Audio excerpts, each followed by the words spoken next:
السلام علیکم، ایک بار پھر سے چینل پر خوش آمدید۔ تو آج ہم پھر سے حاضر ہیں سجیلا نثار کے ناول فنائے جانا کی قسط نمبر 30 کے ساتھ۔ تو قسط کو سٹارٹ کرنے سے پہلے اگر آپ نے چینل کو سبسکرائب نہیں کیا تو جلدی سے جائیں، چینل کو سبسکرائب کریں اور بیل آئیکن کا بٹن بھی لازم دبائیں تاکہ اپلوڈ ہونے والی ہر نئی ویڈیو کا نوٹیفیکیشن آپ کو وقت پر مل سکے۔ تو چلیے بڑھتے ہیں اب ہم قسط کی جانب۔ زورائشہ اپنے کمرے میں بیڈ پر لیٹی چھت کو گھور رہی تھی۔ آنسو آنکھوں سے پھسلتے کچھ بالوں میں جذب تو کچھ تکیہ اپنے اندر ان آنسوؤں کو سمو رہا تھا۔ اس کی جان پھانسی پر لٹکی ہوئی تھی۔ بار بار یہ سوچتے کہ موسیٰ کو کل پھانسی کی سزا سنائی جائے گی۔ اگر اسے معلوم ہوتا موسیٰ یہ کر بیٹھے گا تو وہ کبھی بھی اسے یہ سب چھوڑنے کو نہ کہتی۔ جبکہ دوسری جانب پٹھان کا بھی یہی حال تھا۔ وہ جیل میں موجود زمین پر لیٹا اوپر جالوں سے بھری چھت کو دیکھتا۔ سوچوں کا مرکز کچھ اور تھا۔ اسے اللہ پر پورا یقین تھا کیونکہ موسیٰ نے آج تک کبھی کسی بے گناہ کی جان نہیں لی تھی۔ اس نے خود کے تمام الزامات اسی لیے قبول کیے کہ یہ یا تو سزائے موت پاتے وہ زورائشہ کو بچا سکتا تھا یا پھر رہائی پاتے وہ ان تمام جرموں سے نجات پانے کے بعد ہمیشہ کے لیے زورائشہ کو یہاں سے لیتا غائب ہو جاتا جہاں صرف وہ دونوں ہوتے۔ معاملہ صرف آر یا پار کا تھا اور 90% چانسز پھانسی کے تھے جسے وہ زورائشہ کی خاطر دل و جان سے قبول کر بیٹھا تھا۔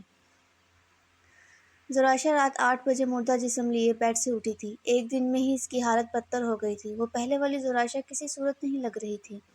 اس نے کمرے کو دیکھا جو بالکل صاف تھا، پھر مردہ قدموں سے الماری کی جانب گئی اور اس میں سے سرخ رنگ کا فراک نکالا تھا۔ یہ رنگ پٹھان کو بہت پسند تھا۔ دماغ کے گوشوں میں ماضی کی ایک جھلک گونجی تھی۔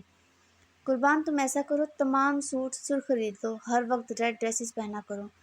پٹھان زورائشہ کی الماری کھولے اس کے نیلے کالے سوٹوں کو دیکھ کر زورائشہ سے بولا جو بیڈ پر بیٹھی ناخن تراش رہی تھی۔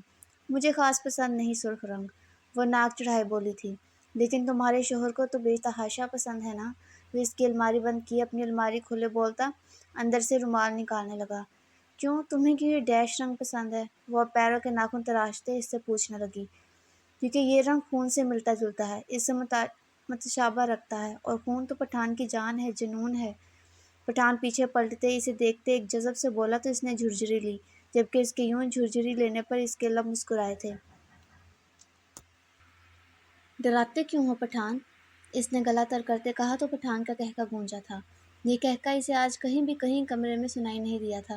زورائشہ کی آنکھیں پھر سے نمکین پانی سے بھر گئی تھی۔ اس نے تلخی سے اس یاد کو جھٹکا تھا اور اس سوٹ کو سینے سے لگاتی واش روم میں گھس گئی تھی۔ 10 منٹ کے بعد وہ نم بال کمر پر ڈالے نم چہرہ لیے واش روم سے نکلی اور شیشے کے سامنے کھڑی ہوتی وہاں موجود چیزوں کو ادھر ادھر کرنے لگی تھی۔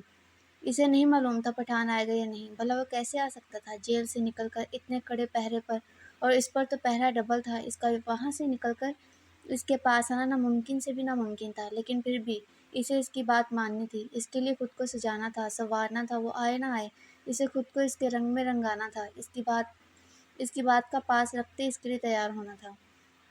ان تمام چیزوں کو دیکھتے اس کا دل کیا خود کا چہرہ ان چیزوں سے بے دردی سے رنگ دے، لیکن وہ ایسا نہیں کر سکتی تھی۔ اسی لیے نم دھندلائی آنکھوں سے میک اپ کرنے لگی اور ریڈ بلڈ لپسٹک اٹھائے اسے اپنے لبوں کی زینت بنایا تھا، اور پھر کمرے سے نکلتی گارڈن کی طرف گئی تھی۔ اتنا بڑا پورا گھر سنسان پڑا تھا۔ آفشاں بھی زویا کے ساتھ تھی۔ وہ لوگ اس کے ساتھ ہی تھے، لیکن اس نے تنہا رہنے کو کہا تو وہ اس کا خیال رکھنے کا کہتے چلے گئے تھے، اور گھر میں گارڈ تو دور کی بات کوئی فیمیل ملازمہ بھی نہیں تھی۔ وہ گارڈن سے چند سرخ پھولوں کو توڑ کر لاتی بیڈ پر سجائے تھی اور ایک گلاس میں ٹھنڈا پانی بھرتی اس میں چند پٹیاں ڈالے بیڈ پر بیٹھے آگے پیچھے ہوتی سوئیوں کو ٹکٹکی باندھے دیکھنے لگی تھی۔ زورائشہ کو ویسے ہی نہ جانے کب آنکھ لگی، اسے اندازہ بھی نہ ہو سکا۔ اچانک اسے اپنے چہرے پر گرم سانسیں اور لمس کے ساتھ بالوں میں نرماہٹ سی محسوس ہوئی، تو جانے پہچانے لمس پر وہ ہولے سے کسمسائی اور دھیرے سے آنکھیں کھولی تو خود پر جھکے شخص کو دیکھتے اسے اپنی آنکھوں پر یقین نہ ہوا تھا۔ اسے لگا وہ کوئی خواب دیکھ رہی ہو۔ اس نے نیند سے سرخ آنکھوں کو سختی سے میچے کھولا تھا کہ شاید یہ خواب ٹوٹ جائے، لیکن وہ چہرہ وہیں کا وہیں تھا جو اسے دلچسپ نگاہوں سے دیکھ رہا تھا۔ پٹھان! وہ اسے پکارتے اس کے سینے سے لگتی بلک بلک کر رونے لگی، جبکہ اس نے اس کے گرد حصار باندھتے اس کو بہت تنگ کیا تھا، اور آنکھیں موندے اس کی قربت محسوس کرنے لگا۔ مجھے نہیں معلوم تھا تم سچ میں آ جاؤ گے، مجھے یقین نہیں ہو رہا تو تم ہو۔ وہ اس سے الگ ہوتی منہ پر دونوں ہاتھ رکھے نم آنکھوں سے حیرت سے بولی تھی، اور دوبارہ اس کے سینے سے لگی اور پھر دوبارہ پیچھے ہوتے اس کے چہرے کو تھاما جو مسکرا کر اسے دیکھ رہا تھا۔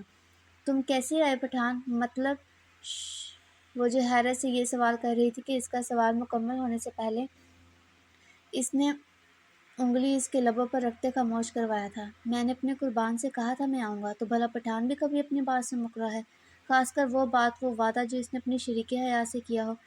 وہ انگلی کی مدد سے اس کے لبوں پر لگی ریڈ بلڈ لپسٹک کو خراب کرتی ارد گرد پھیلاتے نظریں ان پر ٹکائے بولا تھا، میں تمہیں بہت یاد کر رہی تھی۔ وہ اس کی انگلی پر اپنے لب رکھتی اس کے ہاتھ کو تھامے سو کرتے بولی، اور وہ کیسے آیا؟ اس سوال کو دفع کیا تھا۔ اسے کیا لینا دینا وہ کیسے آیا؟ وہ آ گیا تھا، یہی اس کے لیے کافی تھا۔ میں نے بھی تمہیں بہت یاد کیا جانے من۔ وہ مزید اس کے قریب ہوتا اس کے چہرے کو ہاتھوں کے پیالوں میں بھرا تھا اور اس کے ماتھے پر مہر ثبت کی تھی۔ پٹھان!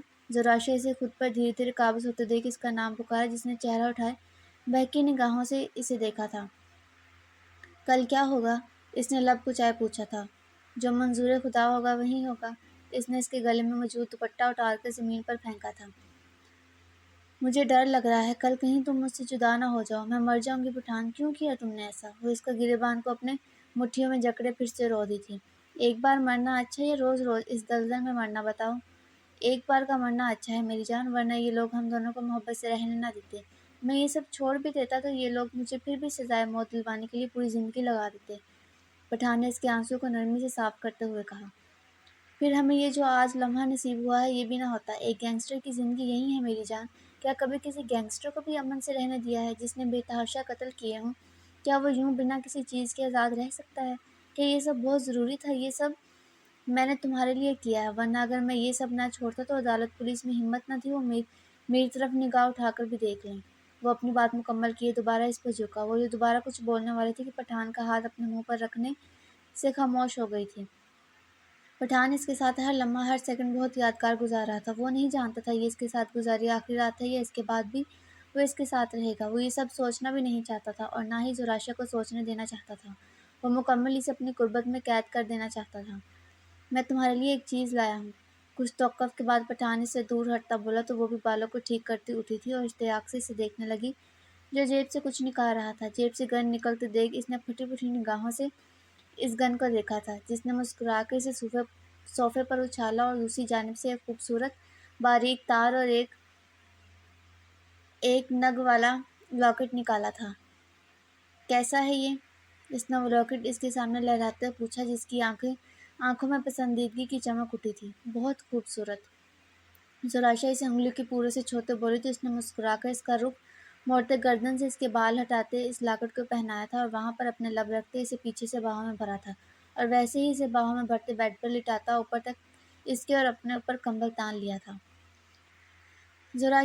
صبح زراشا کی آنکھ کھلی تو پورا کمرہ خالی تھا، سوائے پٹھان کی خوشبو کے۔ وہاں اس کے علاوہ کوئی نہ تھا۔ اس نے اپنے برابر میں دیکھا جہاں پھولوں کی چند پتیاں تھیں۔ اسے لگا یہ سب خواب ہے، لیکن گلے میں موجود پٹھان کا دیا لاکٹ اور جسم پر موجود پٹھان کی قمیض اس بات کی علامت ہے کہ وہ خواب نہیں سب حقیقت تھا۔ اس نے لاکٹ کو انگلی کی مدد سے اٹھائے، اس پر اپنے لب رکھے اور پٹھان کی پہنی قمیض کو بازو کو ناک کے قریب لے جاتے اس کی خوشبو محسوس کرنے لگی تھی۔ وہ جو اپنی ہی خوابوں میں کھوئی ہوئی تھی کہ فون کی بجتی بیل پر اچھلی تھی اور فون دیکھا جہاں داؤد کی کال آ رہی تھی۔ اس نے بنا کسی دیری کے فون اٹھایا تھا۔ جی لالا، زراشا گہرا سانس بھرتے بولی تھی۔ میں کچھ دیر میں آ رہا ہوں، ریڈی ہو جاؤ، کورٹ میں جانا ہے ہمیں۔ داؤد نے زویا کے کپڑے الماری سے نکالتے کہا تو زراشا نے افسردگی سے اسے اوکے کہتے فون رکھا تھا اور بیڈ سے اٹھتی فون سے زمین سے اپنے کپڑے اٹھا کر سائڈ پر رکھتی الماری سے دوسرا سوٹ نکالا تھا اور جلدی سے واش روم میں فریش ہونے چلی گئی۔